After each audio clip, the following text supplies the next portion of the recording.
Good afternoon and welcome to Webinar Wednesday.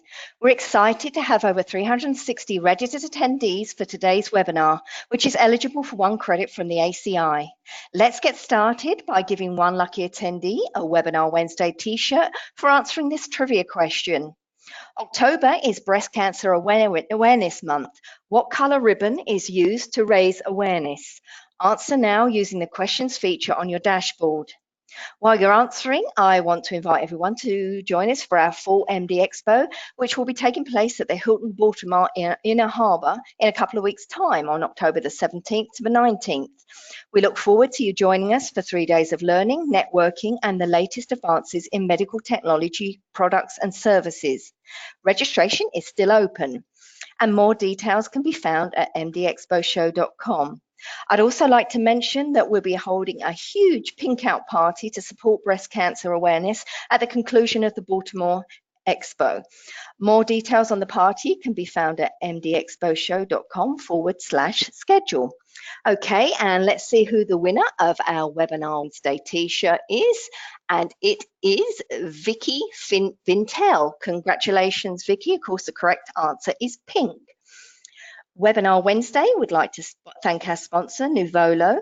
Nivola is a modern cloud-based EAM platform that meets the highest standards for ease of use, performance, and online and offline mobility capability for managing clinical equipment for healthcare providers. Visit nivolo.com for more information. Our presenter today is Kyle Holtz, Senior Solution Consultant at Nivola. Kyle, you may begin whenever you're ready. Thank you, Linda. So first and foremost, thank you everybody out there for joining and spending some time with us today. My name is Kyle Holtz. I lead our technical sales team for healthcare at Nivola. With me in our webinar today, I'm joined by Heidi Horn, who is our Vice President of Global Healthcare Enablement at Nivola, and also Matt Baratich, who many of you probably are very familiar with, travels around the country with Baratich Engineering, his company, and offers consulting services to many of the healthcare organizations and systems that we know today. So with that, we'll get rolling today. What we want to get into first is just what we have in terms of coverage. So Matt's first going to go through his AEM program guide. Like I said, many of you may be familiar, much of which is what we built the functionality that we'll be covering in our demonstration today for Christiana Care. It was built very much after what Matt and Frank Painter have put together. So that'll be the first point. Heidi's then going to go through some requirements for a successful rollout of AEM, a solution overview. I'm going to then jump into the customer examples specific to Christiana Care, and then we'll do a brief demonstration of that functionality and how we can manage AEM and risk all through the same platform in one centralized place. Lastly, we'll get into some business outcomes and then some Q&A.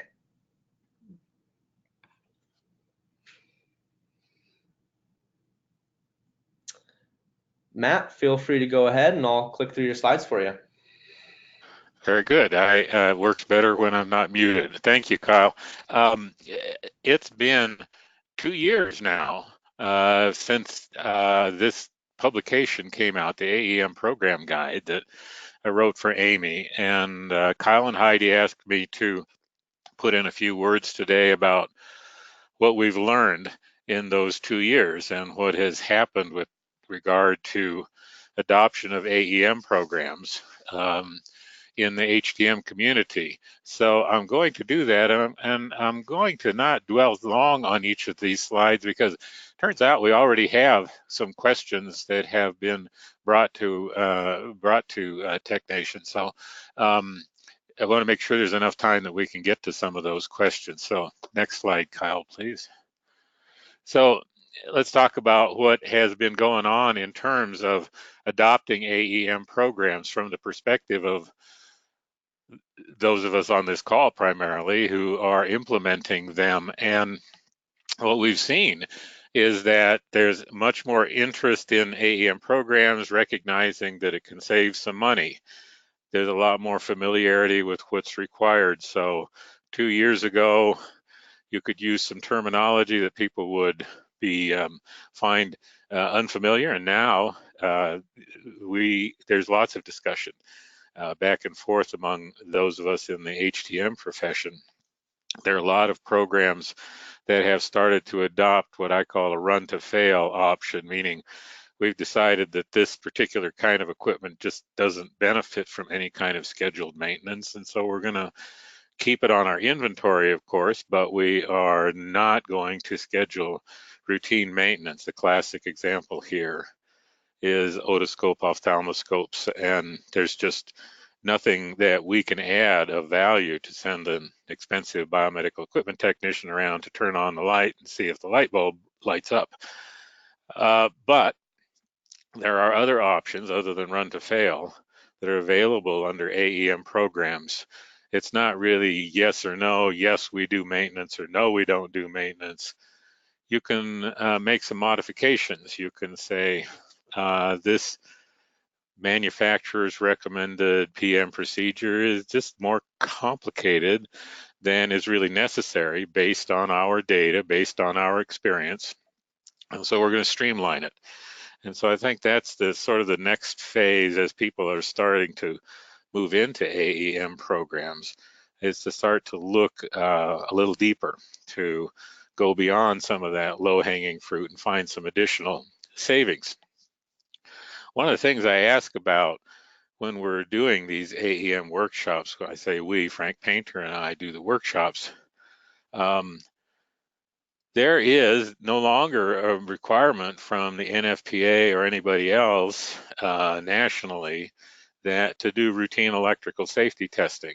You do test the device initially, you test it whenever you do some kind of work on it that could have interfered with the safety systems that are built in. Routine electrical safety is not required anymore, but most hospitals still do it. It's a question that we ask in every workshop, and so it's another, I guess, on the frontier out there of getting smarter about making sure we spend our time on things that are worth doing. I can talk about that more in the Q&A section if you like. But what I'm really seeing is lots of innovation.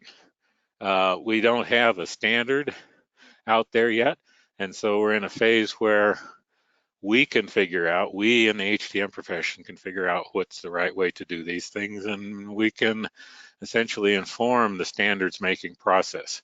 And we're going to talk today about some very interesting innovation that was developed at Christiana Care and has been implemented in Nivola. So stay tuned, we'll talk about that. Next slide.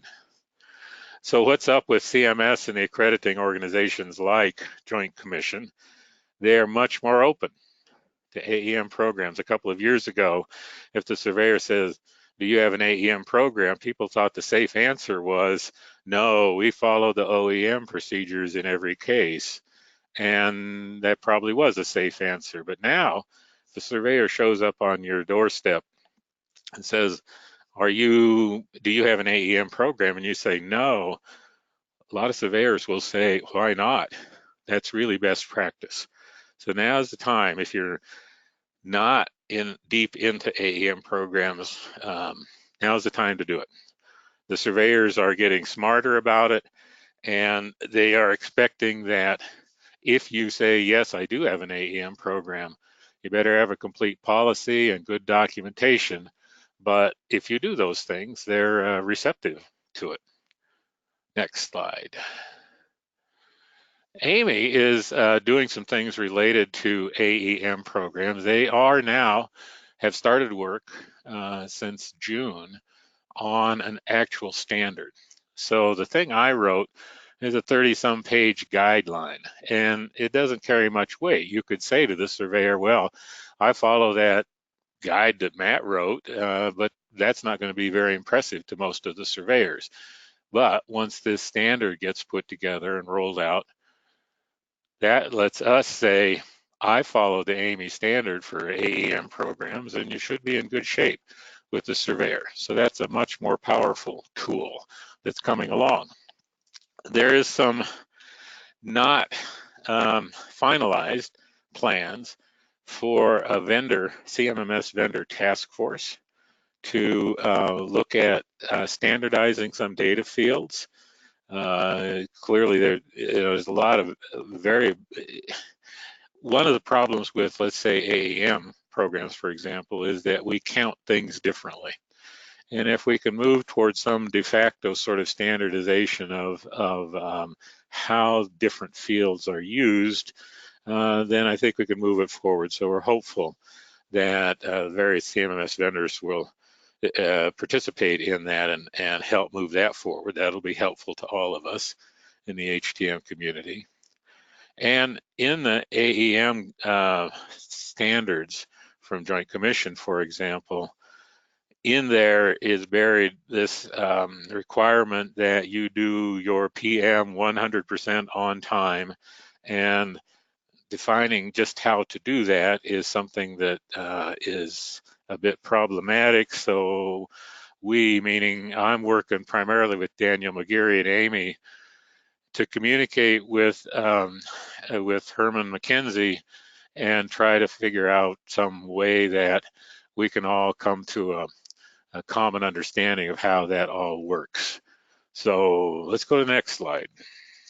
Big progress. I decided to, for the next few slides, talk about a couple of ways things can go wrong. Not only can they go wrong, but I see them go wrong quite a bit in my consulting work and in the workshops.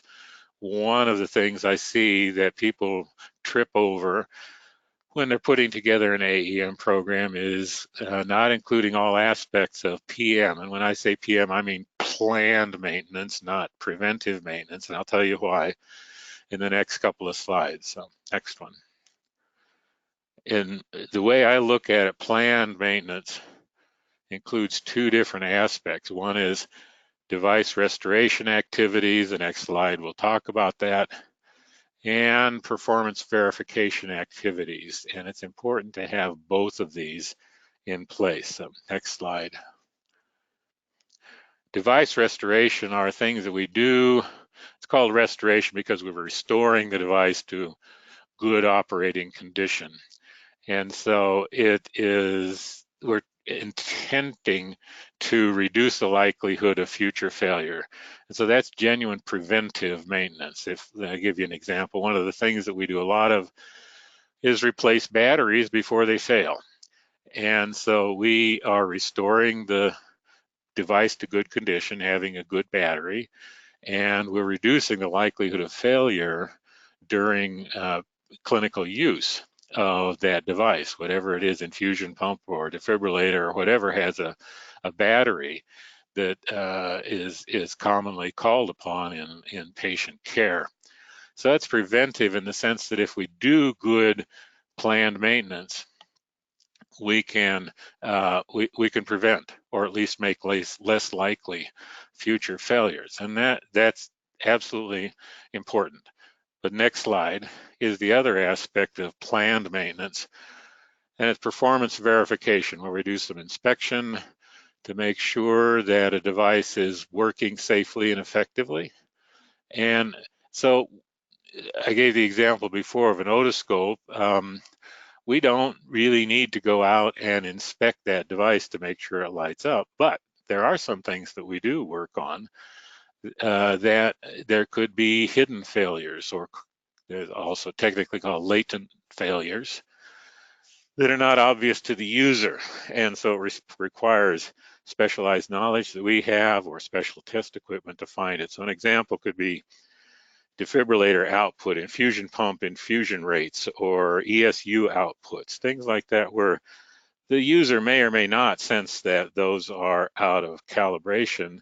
Take somebody like us to come in and find that. And so identification of these latent failures is another aspect of planned maintenance.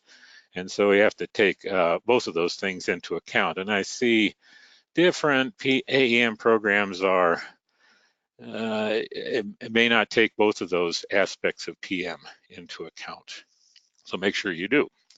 Next slide. The other thing that I see is problematic is that if you don't measure and monitor your PM program performance, there is a requirement in the CMS and Joint Commission standards that say if you put something in an AEM program, you will not reduce equipment safety. And of course, we don't want to do that. We don't want to save a buck and make equipment less safe and effective. We want to make sure that when we try to save some time by going to an AEM procedure, that we're not losing safety. And so the question comes up, how do you know? How do you measure it? How do you know that if the thing is going to has become less safe or effective? So one of the things that we're all familiar with, I think, is the MTBF metric. And there's a typical kind of formula up there. But the denominator is looking at failures of all types for a medical device. And as we know, there are a variety of ways that something can fail. So next slide. Some equipment failures are not related to PM or planned maintenance. If equipment is poorly designed, difficult to use, say it's difficult to program this infusion pump, there can be environmental factors, the power requirements or access to outlets to plug in the infusion pump, familiarity of the user. We've also seen abuse and misuse. Those are genuine equipment failures, but not related to PM. In other words, you could do more and more and more PM, and it wouldn't impact any of these things. If the equipment's poorly designed, you could PM it 5 times as often, and it wouldn't help. So we don't want to worry. These things need to be considered, but it's really not a factor in how well our PM program is working. So next slide. So an alternative to that is to recognize that there are some failures that are related to PM, things that could have been prevented by better PM, like if we're replacing our infusion pump batteries every 3 years and one fails and they start failing after 2, we should know about that, and we should consider adjusting our PM programs. And hidden failures that could have been discovered by better PM, for example, a low defibrillator output. And let's say we, for some reason, bring a device in and we're testing it and find out it does have low output, let's say defibrillator output, and we haven't been testing for that routinely. Maybe we need to add that into our PM program. So all that leads to my last slide, the next one over here, which is you can modify the MTBF metric and change the denominator from all failures of all types to just failures that are related to PM. And I'd be happy to answer some more questions about that, but I want to stop here and let the others on the call here, on the webinar here, present some very interesting stuff that's going on with Nivola. Over to you. Okay, thanks, Matt. Again, this is Heidi Horn, and before joining Nivola this year, I was actually had a long career as an HCM leader at a large health system, and I very vividly remember that when TJC and CMS had first announced that it would allow alternatives to the manufacturer's maintenance procedures, we were all very, very excited about that, and we thought, finally we get to do what we felt was right with the equipment. However, we were excited, that is until we actually figured out that there was an incredible amount of work that needed to be done to meet the requirements, and that no CMMS system was designed at that time to properly document the new requirements. So our joy soon turned to frustration a little bit as we tried to meet these requirements. Furthermore, again, I think all of you can relate to this, is that most HCM organizations did not have the processes in place to ensure the required data was entered into the CMMS. Things like identifying the PM preventable repairs that Matt just talked about, or risk scoring on devices tends to take place only once, and then again, because it is so labor intensive, very few people or organizations go back and look at it again to see if that risk score has changed. And because most legacy CMMS systems merely can identify whether a device is on an AEM or not, and that's really all that they can do, many HCM organizations have tried to manage their AEM programs through forms or Excel spreadsheets, and at best, annual reviews of the effectiveness of the program.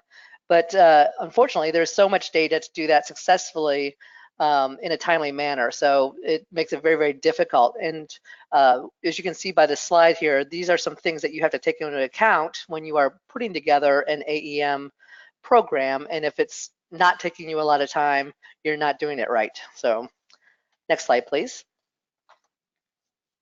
So the solution to the problems on the previous slide then are to find ways to automate the processes and requirements that Matt talked about earlier, and to provide HCM managers with real-time data when their AEM procedures or PM frequencies on certain devices need to be adjusted. So again, trying to do that manually, as we've all discovered, is a very labor-intensive process. For example, your CMMS system should be able to identify when your PM preventable repairs have increased beyond a certain threshold, which in turn impacts the risk of the device. And Kyle, a little later on, is going to show you how we figure out how to do that. Next slide, please. Looking at the benefits of an AEM procedures. I want to stress here that it's important to stress, and Matt also touched on this as well, that the purpose of putting a device on an AEM plan is to reduce the unnecessary steps or frequencies in the OEM service manual that do not impact safety or reliability, or in some cases to add or change maintenance tasks or increase PM frequency that your data proves makes the device safer and more reliable.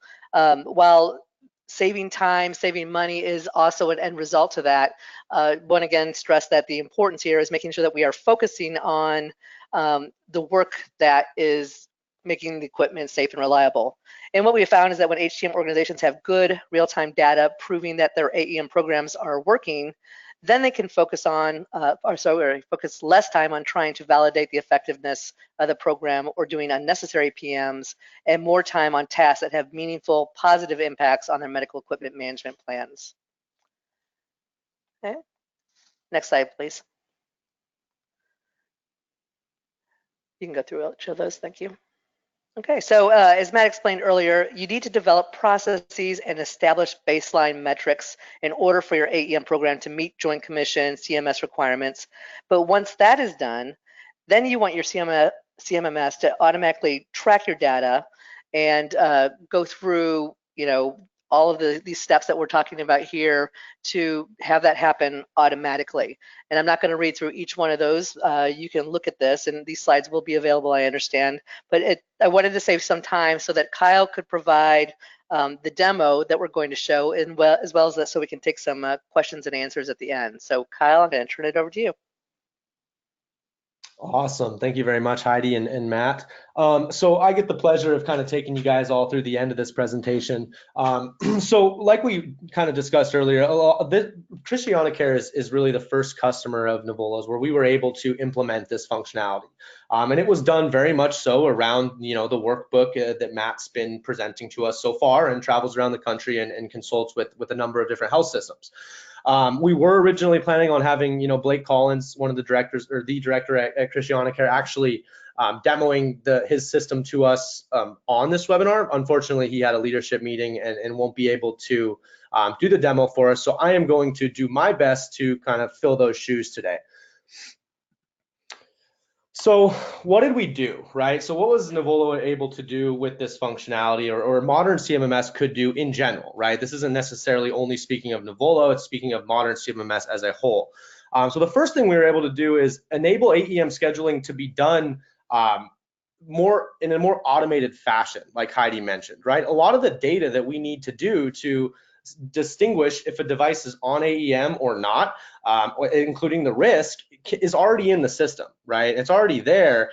The problem has been the manual effort it takes to kind of extrapolate and use that information, right? To not only qualify devices, but also compare them over time. Beyond that, we also need specific overrides, right? There are certain corner cases with devices that require different considerations, right? So just because the device is all within the same asset type doesn't mean every model of that asset type should have the same risk score and the same AEM procedures associated to it. One of the other things we were able to do is allow for configurable risk scoring, right? So one of the things Heidi mentioned, traditionally, this is something that was done, at one point in time, and we kind of walked away from it because of the manual overhead it generally took. with Nivola, what we were able to do is allow for AEM and risk to be done in the same place, but also for those values to be fed from the information that already exists in the system. So risk isn't this sort of thing anymore that we look at one time, we assign, and then we move away from. It becomes something it's more evolutionary as we're recording more maintenance related failures and device considerations change. And as we all know, the industry that we work in often changes. So what we can do is allow for that configurable risk scoring and to basically allow it so we don't have to do so much redundant data entry, right? We can start pulling those values from information that's already in the system and is being collected by the technicians. Lastly, we want to ensure the information is accurate, right? And so how do we do that? It gets into workflow, it gets into that process, it gets into standardization, like Matt and Heidi both hit on. One of the things we're trying to drive here is that sort of AEM standardization of what are we recording every single time a work order is closed, right? So when we're closing a CM, when we're closing a PM, what are our resolution codes? What are our problem codes? Once we can standardize those things in the system and ensure that before a work order is ever closed by a technician that those data points are being collected, then we have true, accurate tracking and reporting against all of our AEMs and all the devices included in our AEM procedures. And I apologize if I'm talking fast, guys. Please feel free to ask questions afterwards if anything is unclear. So in terms of requirements for an AEM deployment, this is more of what we wanted to include for the technical requirements of what was added to the CMMS system in order to drive this functionality, and make it compliant, make it very simple and usable. So the first thing that needed to be done was a number of field additions, right? So these are field additions to the asset type level, the model records, and the asset records themselves, as well as a number of changes to align with the codes around like resolution codes, problem cause codes, and those sort of things. So all of that had to, of course, be added in the CMMS to follow suit with the workbook that Matt and Frank have developed. Next, how did we get to custom risk factoring? Right, what we were able to do is sort of move away from this high risk, low or non-high risk standard that's set once and then stepped away from, to move more into a combination factor, right? To use risk as a sort of a severity times probability metric, where we're using data points that are already in the system to drive that risk and let it change and evolve over time if need be. We also wanted to talk about device inspections, right? So when we're recording work against devices, how many maintenance-related failures has there been? What type of maintenance was performed? And then based on that maintenance, which specific points in there do we want to pull in to our factor for risk and AEM? We also wanted to track the causes, right? So a big piece of this is tracking the causes around maintenance-related failures. So we wanted to make sure that all of our work orders, right, this is building that workflow. And one of the things we want to be able to do with a modern CMMS system is be able to drive that process of saying, hey, every single time a work order is closed, regardless of type, we need to record X things, right? And lastly, how do we hold it all in one place, right? When we're talking about the AEM analysis, our procedure analysis, we want to be able to hold everything in one place. Not only, how did a device, was it qualified for AEM? How's it performing over time? What are we documenting that we're actually doing that's deviating from that OEM plan? And of course, the yes/no decision when it comes time for audit, like Matt mentioned, when someone asks you, what you have for your AEM procedures and programs. Ultimately, what are we trying to drive with this? We're trying to drive, AEM standards, and like Matt mentioned in the CMMS task force, which I actually got an email about this morning that we're looking forward to being a part of, to help roadmap those AEM standards moving forward that we can all benefit from. So with that, we'll get into the demonstration. Matt, Heidi, anything to add on any of the last slides I just presented there before I move away? No, it looks good. Thanks, Kyle. Yep, covered it. Thanks. All righty, so we'll switch gears here over to the dashboard. So what we're going to get into now is the demonstration of what took place in the Christianacare system. So what we're looking at here is the dev system for them. Once again, like I said, unfortunately, Blake wasn't able to make it, but I'm going to do my best to explain this functionality. So where it all starts is at the asset type level. which is what we're looking at here. We're looking at a list of all of our asset types and then a couple of the different fields based on those types. So I'm going to use this first one off the top of the queue here. And this is important because everything propagates down from the asset type level, right? And not only that, but this is meant to embody both the risk of the device and its AEM eligibility, or whether it's included in an AEM program or not. So like I mentioned, everything's propagating down from here, right? So at the bottom of the asset type, you can see all the assets that are a part of this type and what their various severity and risk levels are.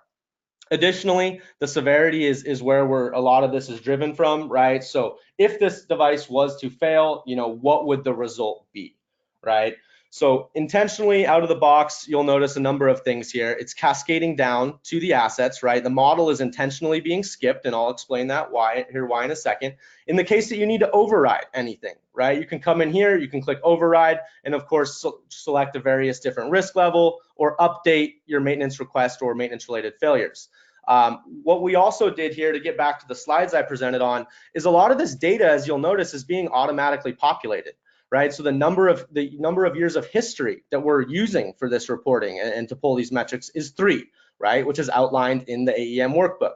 It's showing how many maintenance requests have we had within that 3-year window against every asset of this type.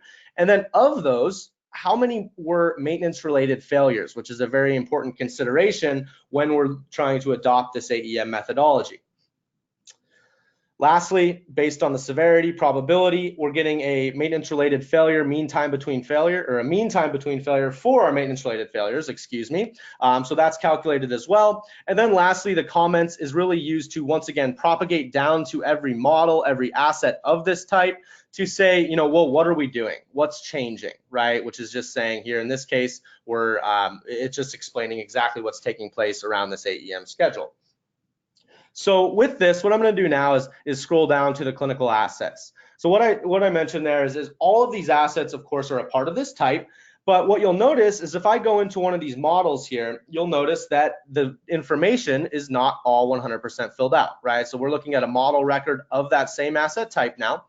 And as I scroll down, you'll see that this information isn't necessarily populated. And the reason for that is because we're skipping the model intentionally, because of 99% of the time, the AEM eligibility of a piece of equipment is going to be the exact same as the asset type, right? So the model is intentionally skipped. And then if I go down to an asset of this model, what you'll notice is it will be filled out at this level. So as I scroll down here, we'll go down to the risk, and you'll see it inhibits the same exact characteristics from that asset type level that you can see is denoted here on the risk factor source. So you can see specifically this device risk level, if it's eligible and if it was selected. And then you'll notice those comments are also propagated down. One of the other important factors of this is to say, if a backup unit is available. So you can see here, we do have that flagged as well to denote if there's a backup available for this unit. So I'm going to switch gears here now back to the model record and show how we can run those overrides. So at this point, what we have is we're looking back at this same model record from our sterilization unit or the steam asset type. And then what we can do here is change this risk factor, right? So if we decide, this model is a particular corner case and we want to change any asset of this model based on the type, we have that ability, right? So we can say we're going to cascade this risk factor now down from the model, and we'll just use an example here and change the severity to catastrophic, not necessarily a perfect scenario, but you can see how it affects everything else now. So once I change this, what you'll notice is a couple things. The severities, of course, changes to catastrophic, which I did manually. The risk score is automatically updated. The probability also changed. And then when I look at the assets now of this model, if I go back into one of these records, we'll see that they were also updated. So we can see here now the asset record of that model was updated and the risk score source was also changed, right? So the whole idea with this is to really be as simple as possible, which is, and I'll let Matt comment on that as well, but what we believe is the intention of this was to be very simple, very straightforward, and eliminate as much sort of redundant data entry as possible. The only level of manual intervention here really is, is this equipment eligible? And the reason for that is really because, if we have an imaging device, for example, that might have a low risk, but it's just not allowed to be on AEM, right? So there is a level of manual intervention where if we select, no, you're going to notice additional fields, right? Well, what is the equipment? It's an imaging device, it's laser, we don't have sufficient history. This is for one example. Additionally, if we decide, well, why did this not go on AEM? We can switch this, and you'll notice additional fields like reason also propagate or populate. So we can say, well, why did we decide not to put this on an AEM program? And then as I scroll to the bottom, what you'll also notice is when I change this at the model level or overrode this at the model level, all of the assets of that model are listed here. Their risk levels have changed, their severities have changed, and then so we can handle those devices differently. Matt, Heidi, anything to add to this before I kind of switch gears over to the work order changes that were made? Any comments? I'll just make one quick comment. There's a fair amount of overhead, if you will, to putting into place an AEM program. I mean, there's upfront work, and I think that's been a roadblock for some people to say, I just don't have time to get into this. And so the more you can automate and simplify the process, the better. That knocks down that barrier, and it means that we can keep this up going forward and actually get some useful data out of it. So what I'm happy to see here is that effort to make it easier and quicker, less brain power intensive to run a program like this. Absolutely, yeah, and like we mentioned in the PowerPoint too, a lot of this data is auto-populated, right? So, and it's all configurable as well. So keep in mind if someone on the webinar, right, feels like there's something missing or we should have additions or subtractions from this, it is extremely configurable in this modern CMMS situation to handle any additional requests. But the benefit is, right, we don't have to anymore manually pull and find this information out, as it's all held, both risk and AEM and all the supporting data is being held in one sort of standardized place. Heidi, any comments on your end before I move over to the work orders? No, looks good. I was, if you want to show them though, is that mean time between failure, that piece, as that changes, what in the system then changes?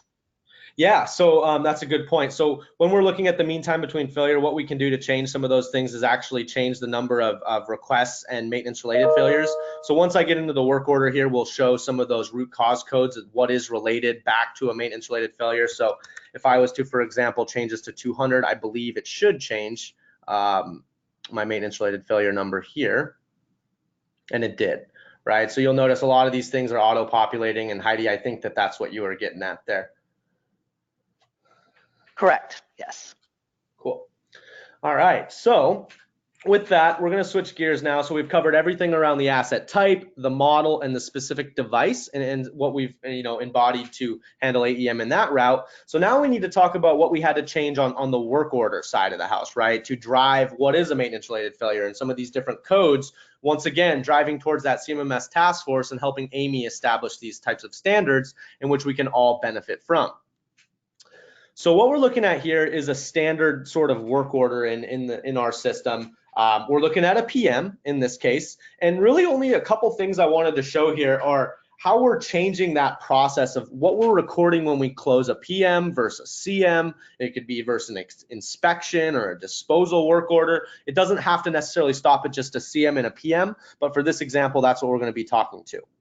So right now, what we'd have here is I have a work order type of preventative maintenance. And when I go to the resolution tab here, that's where you're going to see all of these codes embodied, right? So these codes align directly with what Matt and Frank have established in their AEM workbook, and they have really been operationalized in the work order record here. So for example, when I'm looking at a PM, I have basically three options. I believe it's preventative maintenance past, failed, or failed with safety, a major safety concern, I believe is what the last one there is for. So when I, for example, put a PMP and I search for look at my problem cause, I only have one, right? It's a pass. In the case that I switch this to a failure, well then the problem cause changes because, well, what failed, right? So you have the ability to change those problem cause, and they're all driven based off of the cause code and the work order type, right? Now, in the case that I switch this to a corrective-based work order, what you'll notice is this will change. So when it cleared out there, as you'll notice. And so now this is where we really get into the key point in this, which is those maintenance-related failures, right? So no differently than we saw on the PM, you're gonna see a number of different problem cause codes here. Use comes with its own problem cause. So when the code is use, well, what was wrong? Was it operator error, right? Was it an unqualified operator? Was it mishandling or misuse? So you can start to see those different options. Very similarly, if there's a component failure, well, which component failed, right? So you have a number of different options. And one of the nice things about this is it's so flexible in a sense that when work orders start to come in and you start to use this functionality, year over year or month over month, you're probably going to start to notice new significant findings, right? Or techs are going to start saying, hey, we don't really have a problem cause that embodies this concept that we're seeing or this problem that we're seeing out there.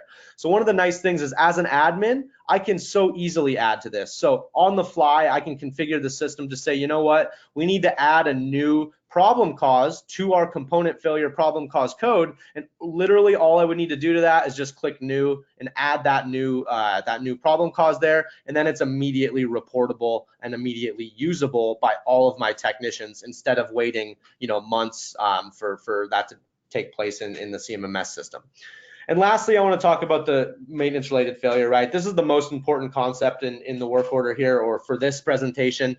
And these MRFs, this is what is then getting calculated back at the asset type level, like I showed the number of maintenance related failures, right? So this is also going into the calculation of the mean time between failure for our MRFs. And then once we select, this is an MRF problem cause code, then of course we have a number of different problem causes, right? Was it a battery failure because we missed the battery? Was it a filter clog?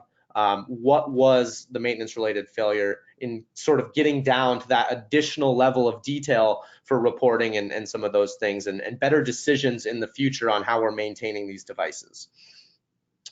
So that's really the end of what I wanted to show here on the work order. Heidi, Matt, anything on this before we switch gears back to the presentation? Yeah, Kyle, I just wanted to point out that I know some folks are going to say, well, there's not enough maintenance related failures. There's more out there. How we need to, where is, this one? And just explain how you can kind of customize, or not customize, but add to that if you wanted to. Yeah, absolutely. So if we wanted to do something like that, right, since everything is driven off of a combination of the work order type, oops, sorry, I scrolled a little quick there, and this problem cause code, that allows us to very quickly come in and say, you know what, well, the work order is already dynamic, and it's already taking this into consideration that this is a CM and a maintenance related failure. If I wanted to, for example, add additional problem causes to my maintenance related failure, all I would need to do, and of course this comes with rights, so the system that we're looking at in this case is 100% role based. And basically, of course, you have to be an admin in order to do this sort of function. But if I wanted to add another problem cause, for example, to this, I could just simply come up here, click new, and create my new one. And that'll be immediately actionable for my technicians to use and for management to report off of. Matt, Heidi, anything else on this before we switch back? No, I think you covered it. Thanks, Kyle. Cool. All right, so we'll go back to here. And so, lastly, what are some of the lessons learned from this? What we found is that, and I'll let Heidi and Matt sort of expand on this once I finish here. But what we were able to find is that, there are major cost savings in a number of different arenas, right? Not only based on reducing the number of sort of redundant procedures or schedules, but also the utilization of not as experienced techs. The utilization of less experienced techs can be found because we can make the procedures a little simpler, right, or faster. There's also less risk exposure, right? So when Joint Commissioner comes in, how can we sort of level that risk for auditable items, right? So having everything in one place really does help to level that risk. One of the main goals and lessons learned is we eliminated a lot of redundant data entry, right? So the data concept of cascading from the type to the asset with that sort of model in the middle there, if we need to cascade from there, we can. But ultimately, the idea was minimize data entry and get the most complete data we can from sort of the least amount of work, right? And of course, the override capability at every level is very, very important, because there's always corner cases, right? As we all know, there's always certain situations that require sort of that override ability. So the other thing we need to do is of course, qualify, right? So what devices are not allowed? Like we talked about, when we're looking at imaging and lasers and devices that just don't have a sufficient history. When we decide on not leveraging an AEM for certain devices, well, why did we decide to do that, right? Is it because there's no backup available? It could be a number of different things, right? And recording all that data in one place is very important, right? And allowing for overrides, once again, in those corner cases of, this is a device in a blood bank, or, this is a device in a particular department or location where I want to take a special consideration for it. Also, point of service data entry becomes major in this calculation. So one of the nice things about this is we don't have to change the reporting. The data is already being collected every single time a technician closes a work order. So whether that be on the a mobile application or on their desk or their laptop computer or desktop, however they're recording their documentation against work orders, that data can be entered accurately at the point of service, and we can ensure that it's taking place every single time a work order is closed through the use of policies and mandatory fields and things like that that are built into the system. And then lastly, it's that constant evolution, right? We want to be able to show performance, automate risk scoring, so that these things aren't just a turn on off situation where we look at it once, handle it once, and move away. We want to be able to judge performance over time, judge risk over time, and measure different key performance indicators that can validate our decisions around AEM procedures. So what were some of the business outcomes, right? I'll kind of just quickly go through these. We learned that, we can improve safety by quickly identifying certain devices, right? So we can quickly find what devices we shouldn't be putting on AEM, right? And we can help drive that through the severity times probability, and also just distinguishing which devices are part of imaging, lasers, or just don't have sufficient history. It allows us to put more devices on AEM. Like Heidi and Matt both alluded to, this is a very manual process in the past, right, of having a properly compliant and also a well thought out AEM program, as everyone on this call knows, it's daunting. It's a daunting task. And what we're trying to do here is allow it to be simple, allow that redundant data entry to be minimized, so that we can ultimately put more devices on AEM that are better suited for our needs at our specific health system or health organization. It also greatly improves the ability for us to find the data. So when audits do come through, which is inevitable, how can we quickly find everything that we need to pass the audit and answer the questions that are being asked of us? And then lastly, like I mentioned earlier, this is kind of getting back to the same point. We are trying to, or one of the outcomes was to significantly reduce, or one of the outcomes that was found, significantly reduce the amount of FTE hours that were taken to administer an AEM program. Now, these are hours based on, pulling data, exporting data, building pivot tables in Excel, sort of all of these concepts that we've become familiar with in legacy CMMSs. We're trying to manually or significantly reduce that by allowing that data to really just be at your fingertips, be held in one place, and a lot of it be automatically reported for you. So at this point, we're going to turn it back over to Linda, Matt, and Heidi, and we'll take some of the questions and answers from the group. Great, thank you so much, Carl. Yes, we have had a few questions come, so I will get started. The first question is, how easy is it to change work order closure and or root cause codes in order to align this to this AEM methodology? I have tried this in the past with legacy CMMS systems, and it was never simple. So I'll kind of take the first pass at that, and then I'll let Heidi and Matt expand. I can only speak, right? I'm not really an expert on any of the other legacy CMMSs other than 2 of them out there that are obviously built on the ServiceNow platform. I know Nivola well, and the way I could answer that is I think I showed in my demonstration there that ability, right? As long as you have the proper role designation and you're an admin, if you want to change problem cause codes, problem causes, resolution codes, it is literally as simple as going to that list view that I showed after clicking the magnifying glass, clicking new, and creating those new codes to start using. I mean, that's a process that takes literally seconds. And I'll let Heidi and Matt expand if there's anything else on that one. Okay, I think you showed that in your demonstration. Yeah, and I don't know if you guys had experience trying to change that in any of the legacy systems that you could talk to, but versus the differences. It cannot be done, or not without a lot of work. So, yeah.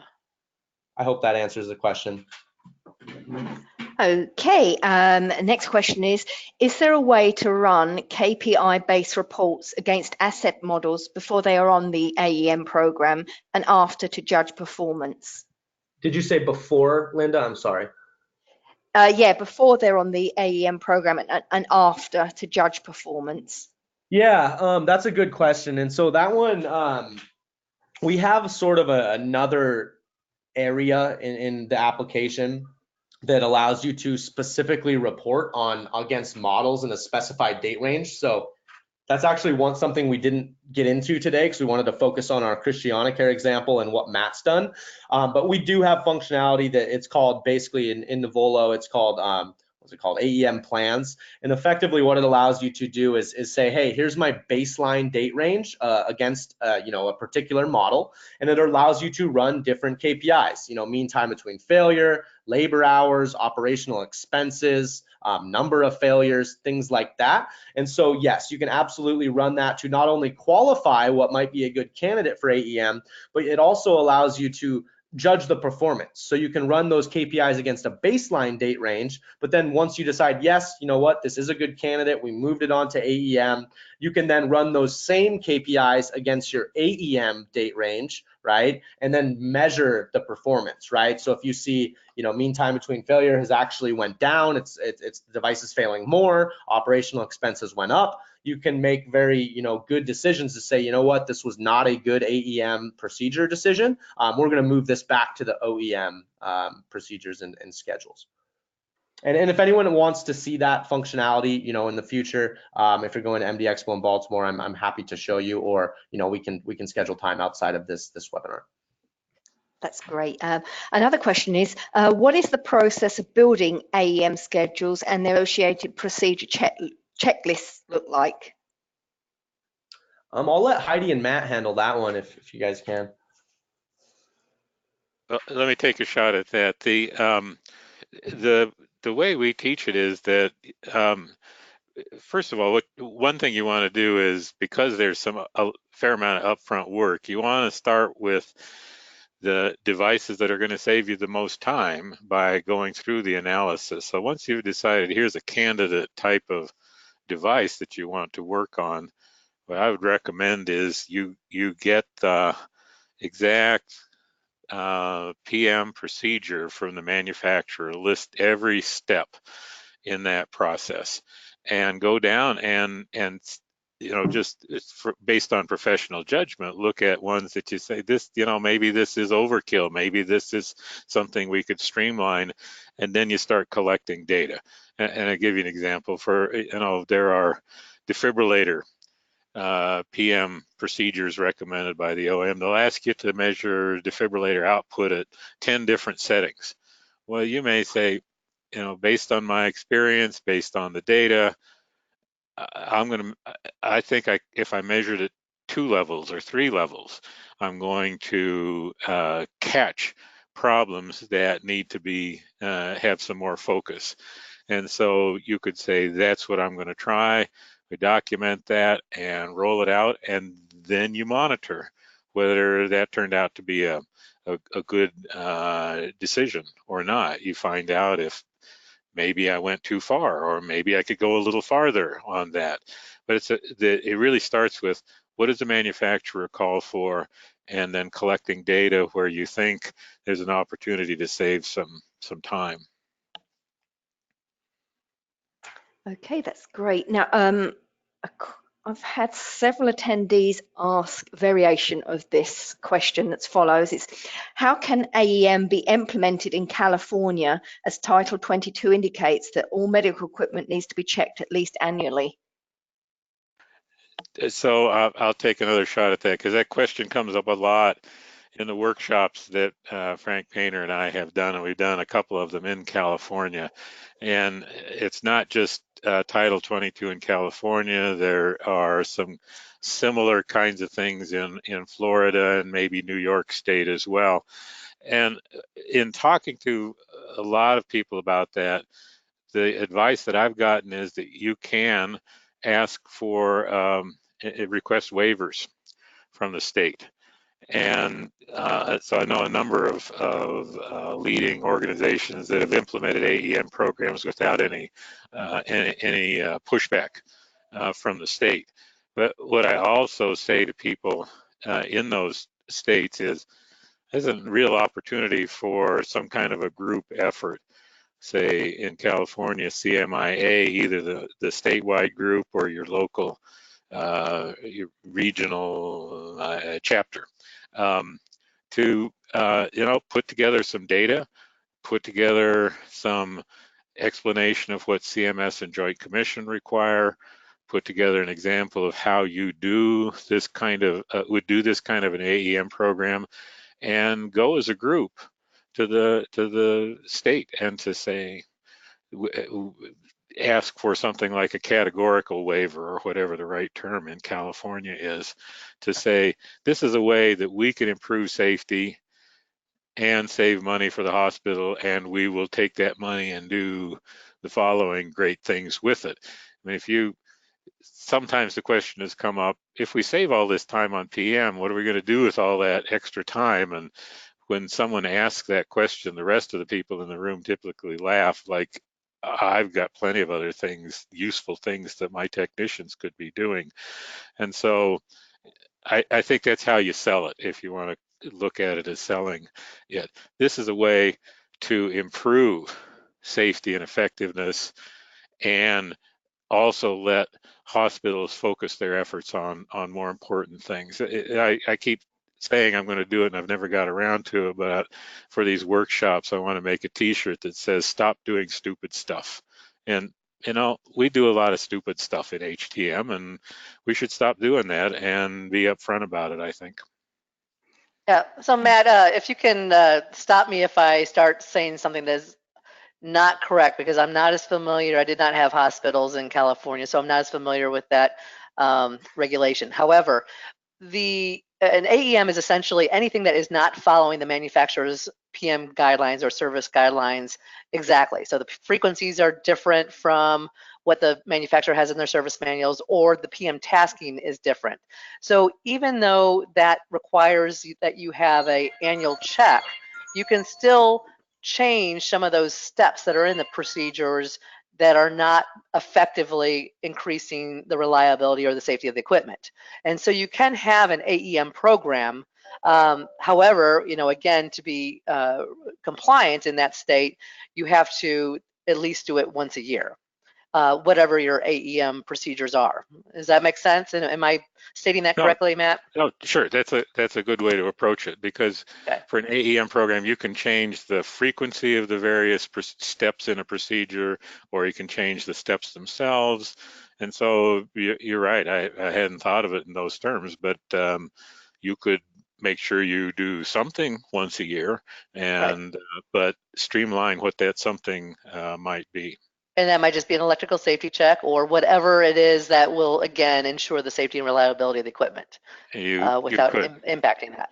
Yes. Right. Although in another, when next time we do this a presentation like this, we'll talk about whether doing an electrical safety test is worth it. Yes, I know. I remember those days very well, when everybody had to do electrical safety tests annually. Yeah. Right. So. That's great. Okay, well, we're coming up to the end now, but we can time for just one more quick question. How often do you review your AEM data? So there's nothing in the standard that says how often you do that. I would say it's probably worth doing at least some section of your things on an AEM program. Do that once a year. What I I think we as a profession are moving toward is we still have to do some of that retroactive thing. What happened over the last year kind of stuff. But I think we're also moving in a more proactive mode. So if we get to where we find an actual PM related failure, let's not wait till the end of the month and a report and maybe a year and somebody looks at that and says, gosh, I had a PM related problem months ago. The more we can be proactive and flag those PM related failures as close to real time as possible, we're going to start getting ahead of problems instead of being reactive. And that's really where I think we would all like to be.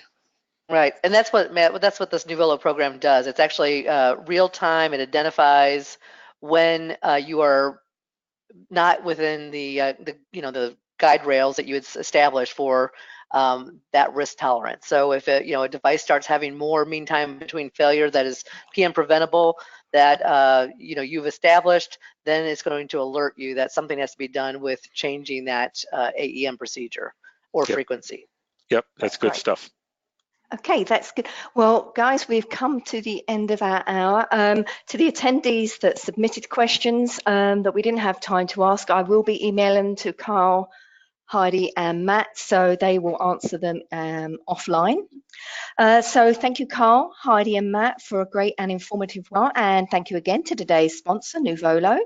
Just a quick reminder that the post-webinar survey and certificate process is now automated, so the survey link will be included in the follow-up email, which you'll receive in about an hour's time.